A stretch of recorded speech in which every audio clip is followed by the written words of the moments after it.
ஹிஜ்ரி ஆண்டு, ஹிஜ்ரி வருடம் அப்படிங்கிறது முஸ்லிம்களுடைய வாழ்க்கையில் எல்லா சந்தர்ப்பத்திலும் அது கவனத்தில் எடுத்துக்கொள்ளப்பட வேண்டிய ஒரு விஷயம். நம்முடைய வயதை கணக்கிடுவது கூட ஹிஜ்ரி ஆண்டை அடிப்படையாக வைத்துத்தான் கணக்கிடப்பட வேண்டும். ஆனால் நம்ம எல்லோருமே வயதை ஆங்கில வருடத்தை அடிப்படையாக கொண்டுதான் வயதை சொல்கிறோம். மார்க்கத்தில் எல்லா சட்டங்களுமே ஹிஜ்ரி ஆண்டை அடிப்படையாக கொண்டதுதான். எல்லா விஷயங்களையும் கணக்கிடுவது, 12 மாதங்களை கணக்கிடுவதாக இருந்தாலும் சரி, ஒரு பெண்ணுடைய இத்தாவை கணக்கிடுவதாக இருந்தாலும் சரி, ஜகாத்தை கணக்கிடுவதாக இருந்தாலும் சரி, ஹிஜ்ரி ஆண்டை வைத்துத்தான் எல்லாமே செல்லும். ஒரு சில விஷயங்களுக்கு மட்டும்தான் ஆங்கில ஆண்டை எடுத்துக்கொள்ளலாம். மற்றபடி எல்லா விஷயங்களுக்கும் ஹிஜ்ரி ஆண்டு தான்.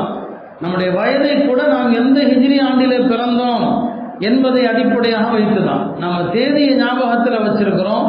ஆனால் அதே நேரத்தில் ஹிஜ்ரி அடிப்படையில் நாம் பிறந்த ஆண்டு, பிறந்த தேதியை ஞாபகத்தில் வைத்துக் கொள்வது கிடையாது. இந்த சொல் ஒரு தியாகத்தின் பின்னணியில் அமைந்த சொல். இன்றைக்கு நாம் எல்லாம் இந்த நாட்டிலே முஸ்லிம்களாக இருக்கிறோம், இந்த ஊரிலே முஸ்லிம்களாக இருக்கிறோம் என்று சொன்னால் இதற்கு பின்னால் எவ்வளோ பெரிய தியாகங்கள். நம்முடைய 1400 ஆண்டுகால வரலாறு என்பது பல ஏற்றங்களையும் சந்தித்திருக்கிறது, பல இறக்கங்களையும் சந்தித்திருக்கிறது. முஸ்லிம்கள் கற்பனை செய்ய முடியாத வெற்றிகளையும் அடைந்திருக்கிறார்கள், நினைத்து பார்க்க முடியாத தோல்விகளையும் அடைந்திருக்கிறார்கள். இதுதான் நம்முடைய 14 நூற்றாண்டு கால வரலாறு என்பது அதுதான். இந்த சொல் நமக்கு உணர்த்துவது என்ன? வாழ்க்கை முழுவதுமே தியாகம்தான். இஸ்லாம் முஸ்லிம்களுடைய வாழ்க்கை என்பது தியாகம்தான்.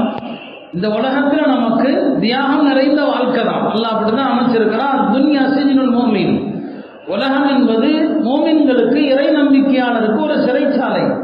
சிறைச்சாலையில் சொகுசு வாழ்க்கை எதிர்பார்க்க முடியாது. சிறைச்சாலையில் கட்டுப்பாடுகளும், சிறைச்சாலையில் விதிமுறைகளும் தான் இருக்கும். அப்படிப்பட்ட வாழ்க்கை தான் முஸ்லிம்களுடையது என்பதை நினைவூட்டுவதற்கு தான் இந்த ஹிஜ்ரத்தை அடிப்படையாக கொண்டு நம்முடைய ஆண்டு கணக்கு அமைக்கப்பட்டிருக்கிறது. கடந்த ஆண்டிலே பல்வேறு தவறுகள் நாம் செஞ்சிருப்போம். அல்லாஹ்விடத்தில் அதற்காக வேண்டிய எல்லாம் இஸ்திக்ஃபார் செய்து வரக்கூடிய ஆண்டு நம்முடைய வாழ்க்கையினுடைய தூய்மையான ஆண்டாக இருக்கணும். ஏன்னா யார் எப்போ மௌத்தாகும்னு தெரியாது. காலையில் இருக்கிறவங்க மாலையில் இருப்பதில்லை, மாலையில் இருப்பவர்கள் காலையில் இருக்கிறதில்லை. பெருமானார் ஸல்லல்லாஹு அலைஹி வஸல்லம் அவர்கள் சொன்ன அந்த காலம் எது? மரணங்கள், எதிர்பாராத மரணங்கள் அதிகரிக்கும். கியாமத்துடைய அடையாளங்கள்ல ஒன்று எதிர்பாராத மரணங்கள். அந்த எதிர்பாராத மரணங்களை நாம் பார்த்துக்கிட்டு தான் இருக்கிறோம், கேள்விப்பட்டுட்டு தான் இருக்கிறோம். நமக்கு வரலைங்கிற அந்த எண்ணத்துல தான் நாம் ஏமாளிகளாக இருக்கிறோம். நமக்கு வரல, வந்தவர்களும் அப்படித்தான் நினைச்சிருப்பாங்க. யாருக்கு மௌத்து அப்படி வந்துச்சோ, யாரை கொண்டு போய் கபரில் வச்சுட்டோமோ, இதே எண்ணத்துல தான் அவங்க இருந்தாங்க. யாருக்கும் வந்திருக்கு, எனக்கு இல்லை. வரக்கூடிய அந்த நிமிஷம் நம்ம என்ன செய்ய முடியும்? அந்த மரணம் வந்து விட்டால் நாம தள்ளி போட முடியுமா? அல்லாஹ் சொல்ற மாதிரி அல்லாஹ்ட்ட கெஞ்சுவோம். அந்த நேரத்தில் அல்லாஹ் கொஞ்சம் பிற்படுத்து, அஹர்தனி இலா அஜலின் கரீப், கொஞ்சம் பிற்படுத்து, நான் எல்லாத்தையும் சதகா செஞ்சிடறேன், வஅகும் மினஸ் சாலிஹீன், நல்லவர்களில் ஒருவனாக மாறிடுறேன்.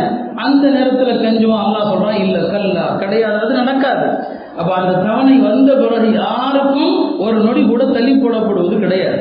எனவே நம்ம வாழ்க்கையினுடைய பொருளை அறிந்து ஆண்டுகள், காலங்கள் ஓடிக்கொண்டிருக்கிறது. ஒவ்வொரு நாளும் கபரையும் மரணத்தையும் நாம் நெருங்கி கொண்டிருக்கிறோம். இந்த உண்மையை விளங்கி நம்முடைய வாழ்க்கையை சீர்படுத்தி பாவங்களிலிருந்து தௌபா செய்து அல்லாஹ் விரும்பக்கூடிய நல்ல மோமின்களாக அல்லாஹ் என்னையும் உங்களையும் வாழ செய்வானாக. அல்ஹம்துலில்லாஹ்.